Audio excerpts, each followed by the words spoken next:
Hello students, स्वागत है आपका आईसीटी वर्चुअल क्लासेस में। मैं हूं कविता, आपकी बायोलॉजी टीचर।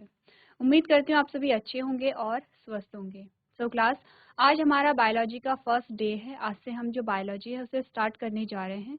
तो आज हम यहाँ पे देखेंगे जो बायो है उसका इंट्रोडक्शन, यानी कि आज हम डिस्कस करेंगे सिलेबस के बारे में। हमारे पास कौन कौन से चैप्टर हैं, उन चैप्टर में हम क्या क्या चीज़ें पढ़ने वाले हैं, क्या क्या चीज़ें डिस्कस करने वाले हैं।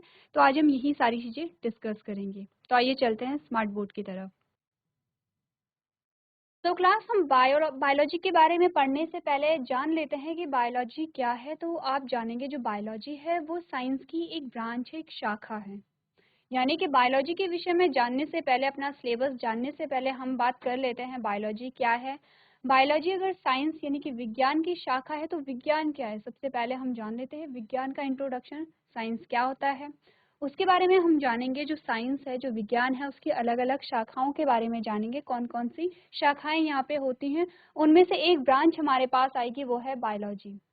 तो हम आगे पढ़ेंगे बायोलॉजी के बारे में। नेक्स्ट हम जानेंगे बायोलॉजी क्या है, बायोलॉजी के अंतर्गत हम किन किन चीज़ों के विषय में पढ़ेंगे। उसके बाद हम जानेंगे जो हमारा सिलेबस होता है, हमारे सिलेबस में कितने चैप्टर हमारे पास आते हैं और किस प्रकार से हम उन चैप्टर्स को यहाँ पे कवर करेंगे। चलिए, सबसे पहले बात करते हैं साइंस के विषय में। साइंस क्या है? तो डेफिनेशन पढ़ने से पहले हम सिंपल सी बात जानते हैं साइंस के बारे में। हमने कहा साइंस यानी कि विज्ञान वह ज्ञान है, वह प्रक्रिया है जिसके अंतर्गत किसी भी विषय, किसी भी वस्तु का जब हम अध्ययन करते हैं, यानी हम कोई भी स्टडी कर रहे हैं और उस स्टडी को हम कैसे कर रहे हैं, हमने कहा दो चीजें होती हैं। सिस्टमैटिक ढंग से कर रहे हैं यानी कि क्रमबद्ध, और जो निश्चित ज्ञान होता है, एक स्पेसिफिक नॉलेज होगी, एक सिस्टमैटिक नॉलेज होगी। यानी हमने कहा किसी भी विषय, किसी भी वस्तु का निश्चित और क्रमबद्ध जो ज्ञान है उसे हम विज्ञान कहते हैं। तो इस चीज़ को हम कहीं भी अप्लाई कर सकते हैं। आप किसी भी सब्जेक्ट के बारे में पढ़ रहे हो, आप किसी भी चीज़ के बारे में अध्ययन कर रहे हो, अगर दो चीज़ें वहाँ पे इन्वॉल्व होती हैं, अगर आपने क्या किया, आपने किसी भी स्टडी को, किसी भी अध्ययन को सिस्टमैटिक ढंग से किया। अब सिस्टमैटिक ढंग से क्या मतलब है? हमने कहा हम कोई भी चीज़ पढ़ते हैं तो उसका एक सिस्टम होता है, एक क्रमबद्ध होता है, क्रमबद्धता होती है उसमें। क्रमबद्धता से क्या मतलब है? तो आपने देखा होगा जब आप बहुत छोटे थे, जब आपको लिखना नहीं आता था, तो आपने स्टार्ट कहाँ से किया? आपने पहले पढ़ना सीखा। उसके बाद आपने क्या किया? अल्फ़ाबेट सीखे, यानी कि अक्षर सीखे, शब्द सीखे, वाक्य बनाए, पैराग्राफ बनाना सीखा और अब आप पढ़ना और लिखना सब जानते हैं। एक सीक्वेंस में चल रहे हैं। ऐसा नहीं होता है कि हमने सीधे ही पहले वाक्य बनाना शुरू कर दिया था। सबसे पहले हमें अक्षरों का ज्ञान होना ज़रूरी है। हमें वहाँ पे शब्द बनाने आने चाहिए, हमें वाक्य बनाने आने चाहिए, और कैसे वाक्य मीनिंगफुल। तो एक सिस्टम चल रहा है, एक क्रम चल रहा है। जैसे कि अगर हम कहें, आप नंबरिंग सीखते हो, जब आप छोटे थे आपने नंबरिंग सीखी, तो आपने 1 2 3 4 करके सीखा। तो इस प्रकार से हम एक क्रम से जा रहे हैं। तो हमने क्या देखा? हमने कहा पहले हम उस चीज़ को देखते हैं जो क्या है, जो बहुत सरल रूप होगा या जो बहुत छोटा होगा। जैसे कि हमने कहा एक, एक के बाद दो आता है, उसके बाद तीन आता है। तो हमने क्या कहा? हमने कहा पहले हमने सरल चीज़ को लिया, हमने छोटी चीज़ को लिया, फिर उससे बड़ी चीज़ को लिया, फिर उससे बड़ी चीज़ को लिया। तो किसी भी चीज़ का जब हम अध्ययन करते हैं तो इसी प्रकार से करते हैं। जैसे कि हम यहाँ पे एग्जाम्पल ले लेते हैं। आज हमारी बायो की फर्स्ट क्लास है, तो आज से हमने क्या किया? पहले हमने जाना कि बायो, जो बायोलॉजी शब्द है वो किसके अंतर्गत आता है। हमने कहा साइंस के अंतर्गत आता है। तो हमने पहले साइंस को जान लिया, साइंस क्या है। साइंस के बाद उसकी ब्रांचेस के बारे में जान लिया, जिसमें कि बायोलॉजी एक है। फिर हमने बायोलॉजी को जान लिया। उसके बाद हमने अपना एक सिलेबस जान लिया। हमें इतना पता होना चाहिए कि हम जो भी पढ़ेंगे उनमें कौन कौन से चैप्टर हमारे पास आते हैं, किस विषय में हम पढ़ रहे हैं। एक सिस्टम से चल रहा है हमारा। ऐसा नहीं हुआ कि आपने पहले दिन ही आके पहला चैप्टर स्टार्ट कर दिया। अगर आप पहला चैप्टर स्टार्ट करते हैं तो बहुत सारी चीज़ें हैं जो रह जाती हैं। तो हमने क्या किया? एक सिस्टमैटिक ढंग से यहाँ पे शुरुआत की है। तो इसी प्रकार से हम कोई भी अध्ययन करते हैं, सबसे पहले हम इंट्रोडक्शन देखते हैं कि ये क्या है, किस चीज़ के बारे में है, हम कैसे इसके विषय में पढ़ेंगे। सेकंड, हमने कहा निश्चित जो ज्ञान होता है, निश्चित का मतलब है कि वो चेंज नहीं होगा।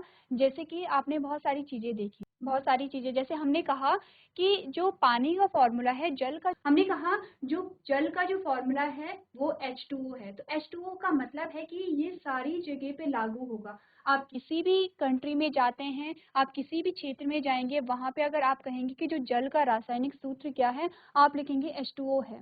ये क्या है? एक निश्चित ज्ञान है। इसी प्रकार का जो एक निश्चित ज्ञान है और एक जो क्रमबद्ध ज्ञान होता है, उसे हम विज्ञान कहते हैं। वहीं अगर आप यहाँ पे डेफिनेशन को पढ़ेंगे तो क्या यहाँ पे पढ़ेंगे? आपने कहा science is the pursuit and application of knowledge and understanding of the natural and social world following a systematic methodology based on evidence। क्या हो रहा है यहाँ पे? हमने कहा विज्ञान साक्ष्य के आधार पर एक व्यवस्थित पद्धति का अनुसरण करते हुए प्राकृतिक और सामाजिक दुनिया के ज्ञान और समझ की खोज और अनुप्रयोग है। देखिए अब क्या यहाँ पे आ रही है? व्यवस्थित पद्धति आ गई, जिसे हम क्रमबद्ध कह रहे थे। व्यवस्थित पद्धति का मतलब है क्रमबद्ध है। यहाँ पे क्या है? प्राकृतिक और सामाजिक दुनिया के ज्ञान की समझ और अनुप्रयोग है। देखिए अंडरस्टैंडिंग है यहाँ पे, हमने कहा हम समझ रहे हैं, और अनुप्रयोग है यहाँ पे।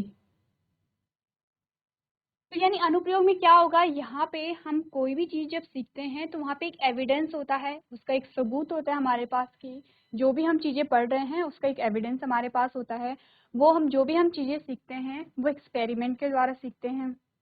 वो जो ज्ञान होता है वो निश्चित होता है और व्यवस्थित होता है, और ये सारी चीज़ें अगर कहीं पे शामिल होती है तो उसे हम विज्ञान कहते हैं। ये बात क्लियर है? ये बात हम जानते हैं, बचपन से पढ़ते हुए आ रहे हैं। नेक्स्ट हमने कहा जो साइंस है, अब उसकी ब्रांचेस कौन कौन सी हैं? हमारे पास जो नेक्स्ट हेडिंग आती है वो है ब्रांचेस ऑफ साइंस, यानी कि विज्ञान की शाखाएं।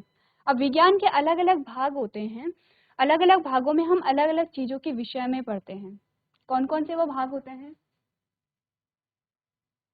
पहली बात हमने की है यहाँ पे केमिस्ट्री की, यानी कि रसायन विज्ञान। तो रसायन विज्ञान में हम क्या सीखेंगे?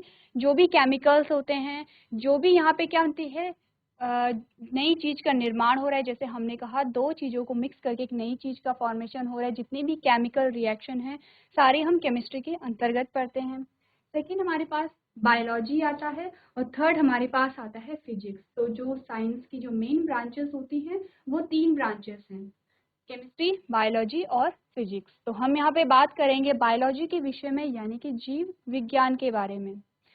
तो क्या होता है जीव विज्ञान? जैसे कि नाम ही इंडिकेट कर रहा है, दो शब्दों से मिलकर बना है जीव विज्ञान।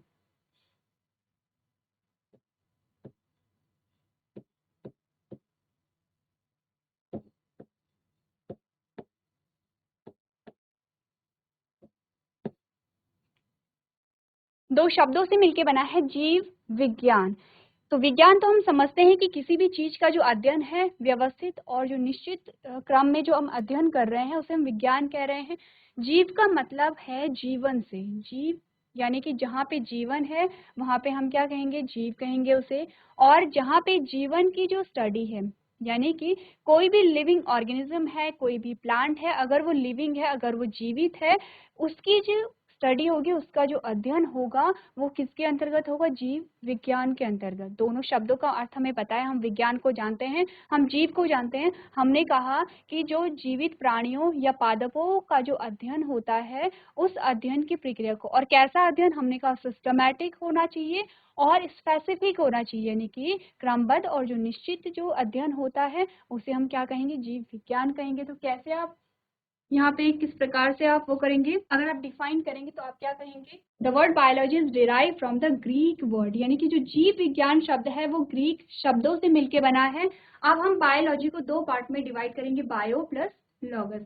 तो बायो का जो अर्थ होता है, बायो का अर्थ है लाइफ। हमने क्या कहा? हमने कहा बायो का जो अर्थ है वो है जीवन। सेकंड जो हमारे पास वर्ड आया लोगस, तो लोगस का मतलब क्या है? स्टडी है। नेक्स्ट हमारे पास आया लोगस, लोगस का मतलब है स्टडी यानी कि अध्ययन। तो क्या हमने कहा? जो बायोलॉजी है वो दो शब्दों से मिलके बना है, बायो प्लस लोगस। बायो का अर्थ है यहाँ पे जीवन, और लोगस का मतलब है अध्ययन, यानी कि जीवन का जो अध्ययन हम कर रहे हैं। और जीवन यानी कि जो जीवित प्राणी हैं, जो प्लांट हैं, पादप हैं, उनका जो अध्ययन हम करेंगे वो हम करेंगे, जिस शाखा के अंतर्गत करेंगे उस शाखा, उस ब्रांच को हम कहेंगे जीव विज्ञान। ये बात क्लियर है? तो हमने कहा and is defined as a science of life and living organism, यानी कि इसे जीवन और जीवित जीवों के विज्ञान के रूप में परिभाषित किया गया है। किसकी बात हो रही है? बायोलॉजी की यहाँ पे बात हो रही है। नेक्स्ट हमने कहा an organism is a living entity consisting of one cell, example bacteria, और several cells, example animals, plants in fungi. ये कह रहा है कि एक जीव एक जीवित इकाई है जिसमें एक कोशिका जैसे बैक्टीरिया या कई कोशिकाएं जैसे जानवर, पौधे और कवक शामिल है। कह रहा है कि जो जीव का जो निर्माण हुआ है वो एक इकाई से हुआ है, जिस इकाई को हम कोशिका कह रहे हैं। ये बात हम बचपन से पढ़ते चले आ रहे हैं कि कोई भी जो जीव है, चाहे वो पादप हो, चाहे वो कोई एनिमल हो, हमने कहा वो किससे मिलके बना है? वो कोशिका से मिलके बना है। हमारे शरीर की संरचनात्मक और क्रियात्मक इकाई है कोशिका। अब कोशिका से बना है तो अलग अलग वैरायटी हो सकती है, हो सकता है एक ही प्रकार की कोशिका से बना होगा। एग्जाम्पल हमारे पास क्या आता है?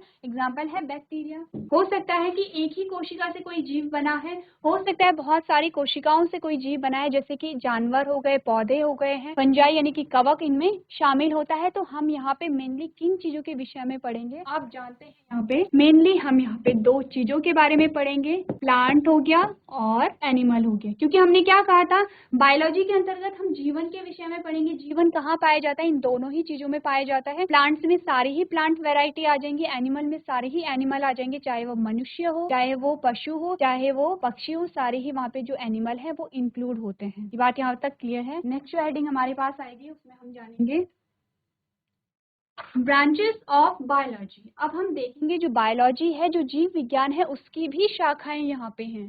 पहले हमने विज्ञान की शाखाओं के विषय में पढ़ा है। विज्ञान की शाखाओं में से एक शाखा हमारे पास आई है जीव विज्ञान। अब जीव विज्ञान की शाखाओं के विषय में जब हम पढ़ेंगे तो सबसे पहली जो शाखा, सबसे पहली जो ब्रांच हमारे पास आएगी वो है यहाँ पे जूलॉजी।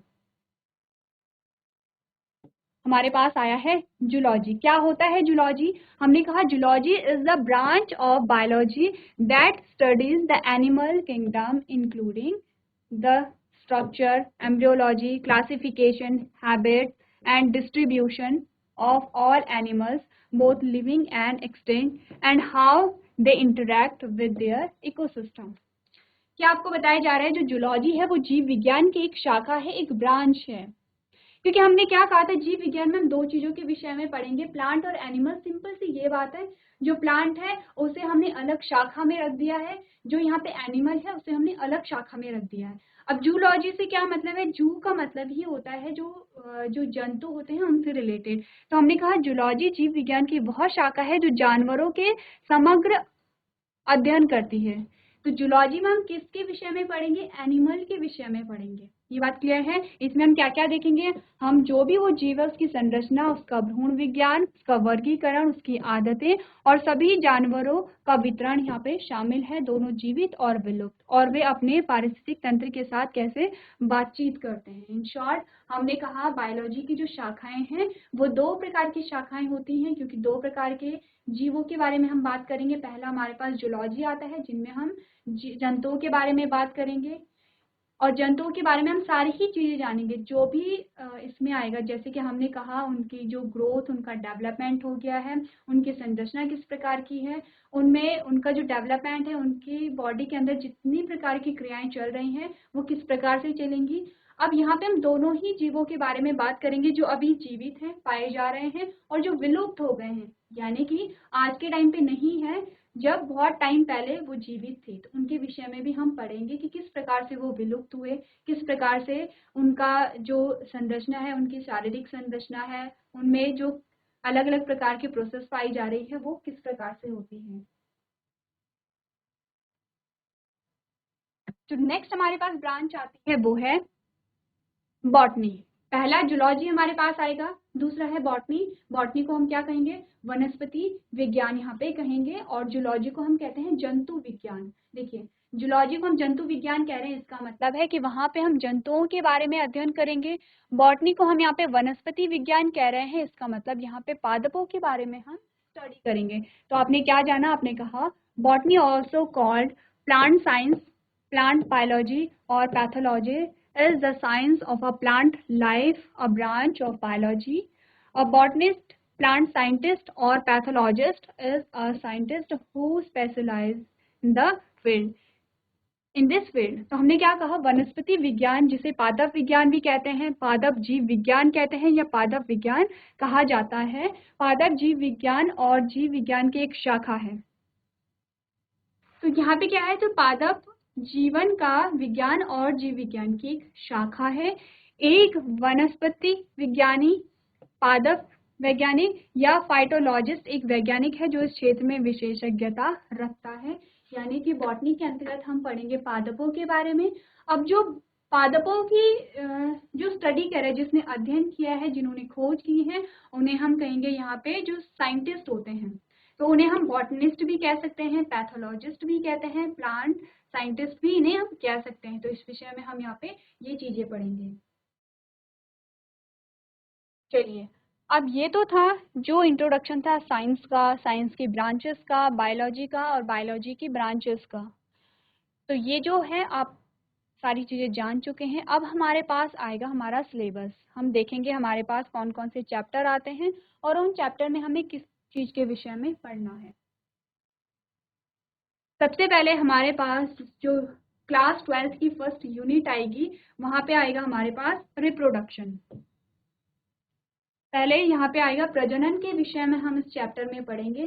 पहला जो चैप्टर हमारे पास आएगा वो है रिप्रोडक्शन इन ऑर्गेनिज्म। यहाँ पे जो हम प्रजनन का एक इंट्रोडक्शन देखेंगे, परिचय देखेंगे कि जो रिप्रोडक्शन है, जो प्रजनन है, वो क्या होता है, कितने प्रकार का होता है, ये सारी चीजें हम चैप्टर नंबर 1 में पढ़ेंगे। सेकेंड चैप्टर हमारे पास आता है sexual reproduction in flowering plant. देखिए, अब जब हमने पढ़ा है टाइप्स ऑफ रिप्रोडक्शन, प्रजनन के जो हमने प्रकार पढ़ेंगे, उन प्रकारों में से जो पहला हमारे पास प्रकार आएगा वो है एसेक्सुअल रिप्रोडक्शन और सेकंड जो हमारे पास टाइप आएगा वो है सेक्सुअल रिप्रोडक्शन। तो हम पढ़ेंगे जो फ्लावरिंग प्लांट होते हैं, पौधे होते हैं, उनमें जो सेक्सुअल रिप्रोडक्शन होता है वो किस प्रकार से पाया जाता है। नेक्स्ट जो चैप्टर नंबर 3 आता है, अब हम पढ़ेंगे ह्यूमन रिप्रोडक्शन। हम जानेंगे जो मनुष्य है उसमें प्रजनन किस प्रकार से होता है। और लास्ट जो चैप्टर हमारे पास इस यूनिट का आएगा वो है रिप्रोडक्टिव हेल्थ।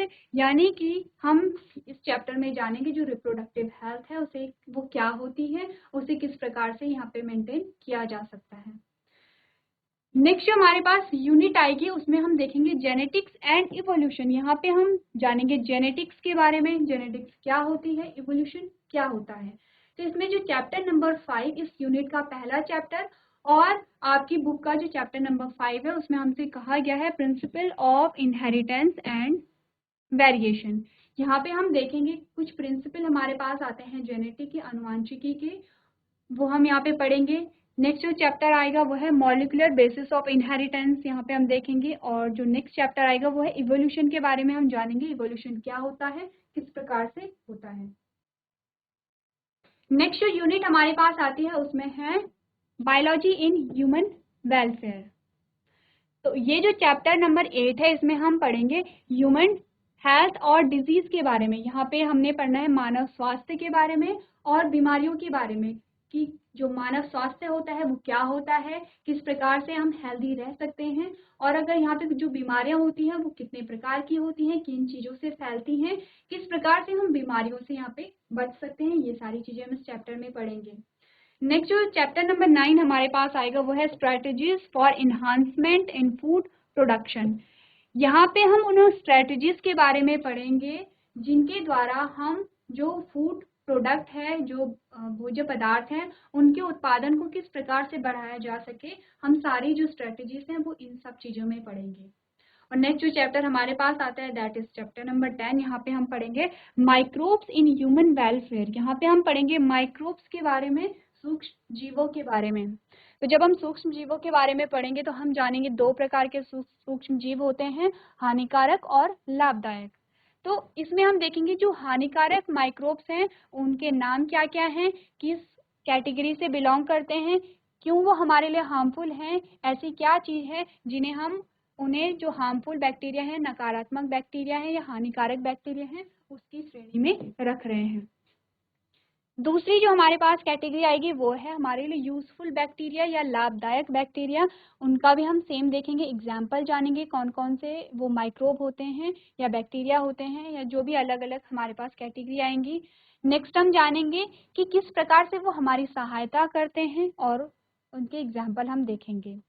जो नेक्स्ट हमारे पास यूनिट आएगी उसमें है बायोटेक्नोलॉजी। इस यूनिट में हम पढ़ेंगे बायोटेक्नोलॉजी के बारे में। तो ये जो वर्ड है बायोटेक्नोलॉजी दो शब्दों से मिलके बना है, बायो प्लस टेक्नोलॉजी। इसमें जो टेक्नोलॉजी होगी, टेक्नोलॉजी का यूज किस प्रकार से बायो में किया गया है या लिविंग ऑर्गेनिज्म में किया गया है, ये हम यहाँ पे पढ़ेंगे। बायोटेक्नोलॉजी क्या होती है, उसके प्रिंसिपल क्या है, प्रोसेस क्या क्या यहाँ पे होती है। पहले चैप्टर का नाम क्या है, यानी कि आपकी बुक का चैप्टर नंबर 11 और इस यूनिट का जो पहला चैप्टर है वो है बायोटेक्नोलॉजी। प्रिंसिपल यानी बायोटेक्नोलॉजी के क्या क्या प्रिंसिपल होंगे यहाँ पे, और प्रोसेस, ये हम यहाँ पे पढ़ेंगे। जो नेक्स्ट हमारे पास आएगा चैप्टर नंबर 12, उसमें हम देखेंगे जो बायोटेक्नोलॉजी एंड इट्स एप्लीकेशन। यानी कि पहले हम जानेंगे बायोटेक्नोलॉजी क्या होती है, उसके बाद हम देखेंगे कि जब हम जान लेंगे बायोटेक्नोलॉजी क्या होती है, फिर हम देखेंगे बायोटेक्नोलॉजी किस प्रकार से हमारे लिए लाभदायक होती है, उसकी क्या क्या प्रोसेस हो सकती हैं, ये हम सारी चीज़ें यहाँ पे पढ़ेंगे। जो नेक्स्ट हमारा चैप्टर आएगा चैप्टर नंबर 12, यहाँ पे हम इसकी एप्लीकेशन के बारे में पढ़ेंगे। यहाँ पे हम जानेंगे जो बायोटेक्नोलॉजी का जो यूज़ है वो किस किस ब्रांचेस में है, किस प्रकार से जो बायोटेक्नोलॉजी है वो हमें सहायता प्रदान कर रहा है। तो ये सारी चीज़ें हम इस यूनिट में यहाँ पे पढ़ेंगे। चलिए, इसके बाद जो नेक्स्ट हमारे पास यूनिट आती है, हमारी बुक की लास्ट यूनिट है और उसका नाम है इकोलॉजी। इसमें जो हमारे पास चैप्टर आएगा उसमें चैप्टर नंबर 13 है, उसमें हम पढ़ेंगे ऑर्गेनिजम्स एंड पॉपुलेशन। यहाँ पे हम पढ़ेंगे जो ऑर्गेनिज्म के बारे में और उनकी पॉपुलेशन यानी जनसंख्या के बारे में। जनसंख्या क्या होती है, जनसंख्या अगर बढ़ रही है तो उसके क्या परिणाम है, घटेगी तो उसके क्या परिणाम है, हमारे लिए क्या ज़्यादा सही है, जनसंख्या बढ़ना या जनसंख्या घटना या सामान्य बने रहना, ये चीज़ हम यहाँ पे पढ़ेंगे। नेक्स्ट जो हमारे पास आएगा वो है चैप्टर नंबर 14 और उसमें हम पढ़ेंगे इकोसिस्टम के बारे में, क्या होता है इकोसिस्टम, यहाँ पे हम देखेंगे। नेक्स्ट जो चैप्टर है वो है चैप्टर नंबर 15 और यहाँ पे हम पढ़ेंगे बायोडाइवर्सिटी एंड कंजर्वेशन। देखिए, तो बायोडाइवर्सिटी और कंजर्वेशन में हम क्या पढ़ेंगे, अगर आप देखेंगे बायोडाइवर्सिटी तो ये भी दो शब्दों से मिलके बना है, बायो प्लस डाइवर्सिटी। अगर सिंपली हम डाइवर्सिटी को देखते हैं तो हम कहते हैं विविधता। विविधता यानी कि वैरायटी, यानी कि अलग अलग फॉर्म्स जो होती हैं किसी चीज़ की, अलग अलग फॉर्म जो होती हैं, अलग अलग वैरायटी जो होती हैं, उसे हम क्या कहते हैं, विविधता कहते हैं। अब अगर यहाँ पे बायो शब्द जुड़ गया है, हमने कहा बायोडाइवर्सिटी, बायो शब्द अगर जुड़ गया है तो ये क्या होगा, यानी कि जो जीवन की जो अलग अलग वैरायटी है, जीवन की जो अलग अलग फॉर्म है, उसे हम क्या कहेंगे, यहाँ पे बायोडाइवर्सिटी कहेंगे। यानी कि अगर हम डाइवर्सिटी की सिंपली बात करेंगे तो वो कुछ भी हो सकता है, वो लिविंग और नॉन लिविंग कोई भी चीज़ हो सकती है। लेकिन अगर हम बायोडाइवर्सिटी की बात करेंगे तो हम कहेंगे कि जो जीवन की जो अलग अलग फॉर्म होती हैं, अलग अलग वैरायटी होती हैं, जीवन में जो विविधता पाई जा रही है वो है बायोडाइवर्सिटी। अब आप कहेंगे जीवन में विविधता को हम किस प्रकार से देखेंगे, तो हम कहेंगे कि जीवों में जितनी भी प्रकार की वैरायटी पाई जा रही है, आप देखेंगे हम कहते हैं एनिमल किंगडम। एनिमल किंगडम में इतने अलग अलग प्रकार के प्राणी आते हैं, आप देखेंगे जलीय जीव से लेकर स्थलीय जीव भी वहाँ पे शामिल होते हैं, मनुष्य भी वहाँ पे शामिल है। बहुत छोटा सा जो एक पशु या पक्षी होगा, बहुत छोटा सा जो कीड़ा होगा वो भी वहाँ पे शामिल है। तो ये सारे यहाँ पे क्या हैं, ये डाइवर्सिटी को बता रहे हैं, विविधता को बता रहे हैं। सेम यही बात हमारे प्लांट्स में भी आती है। हम कहेंगे अगर हम प्लांट्स की बात करते हैं तो प्लांट्स में दोनों ही चीज़ें आ जाती हैं। हमने कहा अगर हम प्लांट्स कहेंगे तो छोटी छोटी घास भी आ जाती है, वहाँ पे झाड़ियाँ भी आ जाती हैं, वहाँ पे बड़े बड़े पेड़ भी आ जाते हैं। तो क्या देखते हैं हम देखते हैं अलग अलग वैरायटी हमारे पास आ रही हैं जो जीवन से संबंधित हैं, चाहे वो प्लांट हो चाहे वो एनिमल हो। पहला जो शब्द है वो ये है। सेकेंड जो वर्ड हमारे पास आता है दैट इज कंजर्वेशन। कंजर्वेशन यानी संरक्षण। अब हम देखते हैं कि संरक्षण क्या होता है। अगर हम बायोडाइवर्सिटी देख रहे हैं तो इसका जो विविधता हमें हमारे पास है उसका जो संरक्षण है वो संरक्षण करने की आवश्यकता क्यों हमें होती है। अगर यहाँ पे संरक्षण कर रहे हैं, कंजर्वेशन कर रहे हैं, तो क्या क्या उसमें अलग अलग प्रकार की जो विधियां होती हैं कंजर्वेशन के लिए कौन कौन सी हैं। आप देखेंगे अलग अलग कुछ लॉज भी यहाँ पे, कुछ ऐसे नियम भी बना रखे हैं कि जिससे कि जो बायोडाइवर्सिटी है, चाहे वो प्लांट की हो चाहे वो एनिमल की हो, उसे कंजर्व करने के लिए हम अलग अलग यहाँ पे रूल्स भी पढ़ेंगे। और नेक्स्ट जो लास्ट हमारे पास चैप्टर आता है दैट इज चैप्टर नंबर 16 और इसका नाम है इन्वायरमेंटल इश्यूज। यहाँ पे हम पढ़ेंगे जो हमारा इन्वायरमेंट है, जो हमारा वातावरण है, उससे रिलेटेड जो भी इश्यूज हैं इस चैप्टर में हम वो पढ़ेंगे। तो हमने जान लिया है कि हमारे पास जो हमारा सिलेबस है उसमें कौन कौन से चैप्टर आते हैं। सारे ही चैप्टर इम्पॉर्टेंट है। आपको क्या करना है, जब हम ये चैप्टर स्टार्ट करेंगे उससे पहले आपको अपना सिलेबस देख लेना है। तो नेक्स्ट जो लेक्चर होगा वहाँ पे हम स्टार्ट करेंगे यहाँ पे रिप्रोडक्शन से, और रिप्रोडक्शन का जो पहला चैप्टर है that is reproduction in organism, ये वाला चैप्टर हम स्टार्ट करेंगे। तो रिप्रोडक्शन जो वर्ड है वो हमारे लिए नया नहीं है। हम जानते हैं कि रिप्रोडक्शन क्या होता है, कितने प्रकार का होता है, हम ये अपनी छोटी क्लासेस से पढ़ते चले आ रहे हैं। तो यहाँ पे अब हम इसका विस्तृत रूप देखेंगे, हम डीप में जानेंगे रिप्रोडक्शन। अभी तक आपने सिर्फ इतना जाना था प्रजनन है, प्रजनन के 2 प्रकार हैं, लैंगिक और अलैंगिक जनन है। अलैंगिक जनन के कुछ प्रकार के बारे में आपने जाना और लैंगिक जनन की डेफिनेशन आपने जाने। अब हम इन्हीं चीज़ों के बारे में पढ़ेंगे लेकिन डीप में पढ़ेंगे। तो आपको क्या करना है, जो चैप्टर नंबर 1 है उसको आपने पढ़ के आना है जिससे कि आपको और अच्छे से समझ में आ सके।